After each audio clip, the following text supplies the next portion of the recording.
एक सरसब्जो शादाब गांव था, जहां दूर दूर तक हरे भरे खेत फैले हुए थे। सुबह की नर्म धूप में परिंदे चहचहा रहे थे और हवा में मिट्टी की खुशबू बसी हुई थी। अली, बबलू और छोटी सी गुड़िया सुबह सवेरे उठकर खेतों की तरफ चल पड़े। अली के हाथ में हल था, बबलू बीजों की टोकरी उठाए हुए था और गुड़िया पौधों को पानी देने के लिए नन्हा सा डोल पकड़े हुए थी।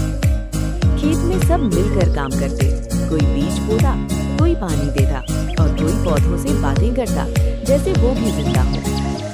दोपहर को सब एक दरख्त के नीचे बैठ गए। गुड़िया ने कहा, मेहनत करोगे तो फसल अच्छी होगी। सब ने तालियां बजाईं और हंस पड़े। कुछ दिनों बाद खेत सोने जैसे गंदों से भर गए। गांव में खुशी का समा था। सबने सीखा कि मिलजुल कर मेहनत करने से कामयाबी जरूर मिलती है। मेहनत हमारा फख्र है।